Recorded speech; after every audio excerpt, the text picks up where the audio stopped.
What's going on, everybody? This is Clint with the Die Hard MMA podcast. This podcast was filmed exclusively for odds.com. Be sure to click the link below. Check it out. We've got everything that you need over there. We've got you covered for every sport. Thank you so much for the support and good luck on all your action this week. The next fight up, we've got a featherweight fight between Ricky Simón and Brian Boom Kelleher. This one was booked a couple weeks ago. My boy Brian had a false positive and they bounced it out a little bit. So here we are. We're breaking it down again. We've kind of already talked about it, so we don't need to go too in depth on it, but both these guys know how to wrestle. Ricky Simón is a grinder. He's a wet blanket. He will lay on you and just chain wrestle you to death for 15 minutes. He's been known to be just a touch chinny. His striking is okay. Brian Kelleher on the flip side of this thing, maybe a little smaller, maybe a little faster, but he seems to make that work for him. He's got some serious pop in his punches. He's got a great gas tank, and he's got a veteran mindset. This guy knows how to survive the bad positions and then turn the tables on the other dude, drag the fight late if he can or if he needs to. And I really like Brian here. I feel like this line is way wide. I got plus 225, Matt. I already locked it in. I'm rolling with my boy Boom, and I don't care. Who knows? Look, we are just riding the same train this week, Clint. And when we talked about that first fight and how, look, Maverick's probably going to come out on fire in round one, but what's going to be left in that gas tank in rounds 2 and 3 is she's going to have to work hard for those takedowns. Doesn't this feel like the same fight? First of all, has Ricky Simón ever lost a first round? I don't know. I think he's won every single first round he's ever fought in his entire career, other than getting knocked out by Uriah Faber. Assuming it went the whole first round, I think he wins every first. But has he ever won a third round? He certainly lost the third round to Ray Borg in winning that split decision. This is a guy who gasses bad and who is on fire. He goes for big slams. He picks people up. His wrestling looks exciting in the early rounds because he always goes for the big slam and the big takedown, but he gasses badly. And if he doesn't get that early finish via rear naked choke or something early, and Kelleher is a veteran enough to avoid the submission game of Ricky Simón. Ricky Simón's a power submission game.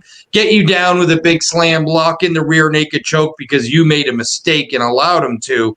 He's not necessarily an elusive or elite level grappler or elite level submission artist. He is a power submission, power wrestling game, and to put all that power into everything, not surprisingly, he has gas tank issues. And what is Brian Kelleher known for? Surviving early rounds against different guys, rallying late in fights. Hunter Azure, who came into the UFC with a ton of fanfare, was putting it on him.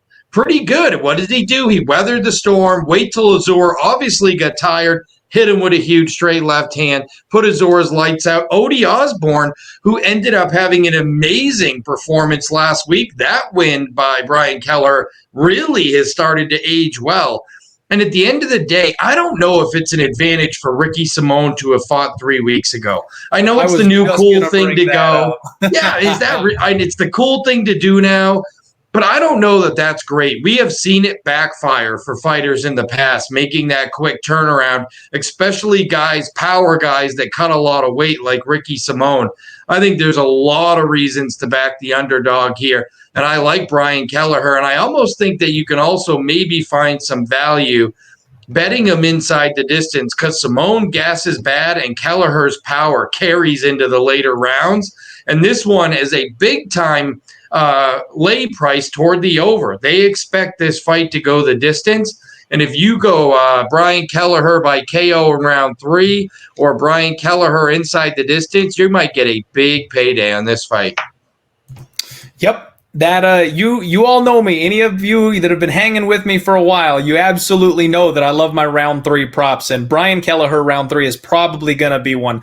The dude's got pop in his punches. His gas tank is good to go. He carries that power late into the third round, and he's also got one of the nastiest guillotines you'll ever see. And Ricky Simón, I know a lot of people in the chat are unhappy about this comment, but he absolutely does slow down later in fights. And SD Cruiser comparing Simón to Stamen, my friend, I love you. I appreciate your support, but that is a huge, huge difference. You're talking about Cody Stamann, a guy that's been fighting the likes of Aljamain Sterling and Jimmy Rivera. Like, he is knocking on the door of a top 5 slot, whereas Ricky Simón is a guy who got knocked out, eyes rolled back in his head against Uriah Faber, and he got beaten by Rob Font. Now, Rob Font has looked good recently, but a couple years ago when that loss came, it didn't look quite as good. And then he just got off beating an absolute bum in Perillo, who made his short notice UFC debut. This quick turnaround, I think, is going to be a problem. This quick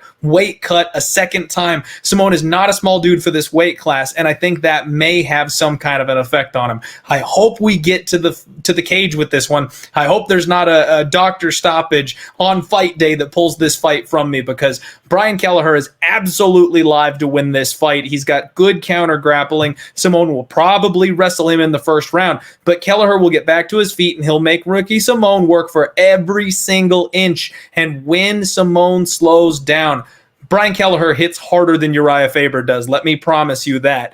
I think Brian Kelleher is very live to take this fight. I think he's very live for a finish. And I'm with you. Comparing Stamann to Ricky Simón is not fair. I mean, Cody Stamann was literally almost a fight away from a title eliminator fight. He was right there fighting some of the best guys in the world. And go back and watch that Cody Stamann fight for anybody who's saying, oh, they're the same guy. They didn't wrestle in that fight. Cody Stamann used his footwork and actually outboxed Kelleher. And it caught Kelleher off guard, as he expected Stamann to use that wrestling-based approach. Stamann didn't, and then Stamann ends up winning a competitive decision where he definitely outboxed him. He clearly won it. It was the best boxing display we've probably ever seen from Cody Stamann. But part of the reason it worked is nobody, including Brian Kelleher, expected it. Well, and Cody Stamann, I talked about this. His fight got canceled. I can't believe the poor guy didn't fight last weekend. He had 3 different opponents, and all 3 fell out from underneath him. I feel awful for the guy.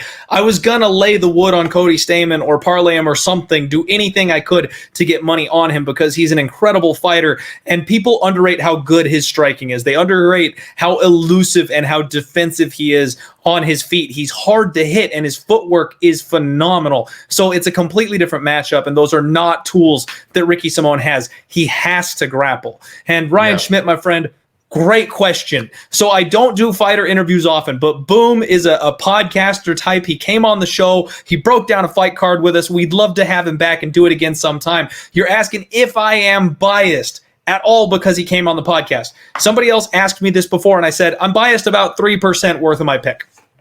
Maybe 3. The rest of it, the other 97%, is me just betting the guy that I think is live at a line that is way too wide. When this fight first got matched up, I bet Brian Kelleher, and he was not a guest on my podcast at the time. It got canceled, and then Brian came on between the different re-signings of the fight. So I was fully intending to make a bet on my boy Boom, regardless of him coming on my show for this fight whenever it came around. Look, and I bet on Ricky Simón against Ray Borg. I thought Ray Borg was done on his way out of the UFC, was a blown-up flyweight who couldn't make weight at flyweight, so was forced to move to bantamweight. And again, it was the same. And look, and Ricky Simón won, but it gave me the same anxiety I had every single Ricky Simón fight I've ever bet, was that he was the guy fading. He was the guy with no gas tank at the 3rd round. He was the guy getting chopped up. And the one thing we know about Brian Kelleher, like him or not, yes, he's a gatekeeper. Yes, there's a lot better fighters than him, but he's hot right now. He's beat 3 guys who have turned around and won fights who are really good. Look at Brian Kelleher's last 4 fights. He might be on one of the best runs of his career. And in the 3rd round, if you ask me, who's going to be the guy rocking forward? It's Brian Kelleher. Exactly. And I believe if we've got a new viewer here asking, these are picks, not bets made, correct? And yes, we're going to give you our pick on every single fight. I'll let you know when a bet has been locked in. So for the first fight of the night, I bet Jillian Robertson. I bet her at plus 125. I bet my boy Brian Kelleher. I bet him at plus 225. That middle fight in there, I lean to Philip Rowe. I'm not betting that one. I believe he's going to win the fight, but so far I haven't bet it, and I have no intention of doing so. If you're new to the show, give me a follow over on Twitter, at DieHardMMAPod. That's my handle. I will tweet with big, red flashing light emojis anytime I make an official pick. And I actually just started a new hashtag that I probably should let the people know about just in case. And it's, let me find my own hashtag here so I don't say it wrong. Hashtag DieHardPicks. That way, if you just click that hashtag, all you're going to see is a thread of me making my official bets. That's all that's in that hashtag, so it makes it easier for everybody to follow and see what I have put my money on each card. And if anybody asks me on Saturday morning, I'm happy to tell you everything I bet. And I will have bet almost every one of these fights we talk about. I don't miss Same here. The action piles up as the week goes on for me. I'll make one or two that I feel like I need to beat the line move and get in early on. And then over the course of the week, I think about it and I stew on it. And then the weigh-ins come and I'm like, okay, I got 5 more picks to give. Let's go. We just call it a diversified portfolio that grows throughout the week. We're investors, Matt.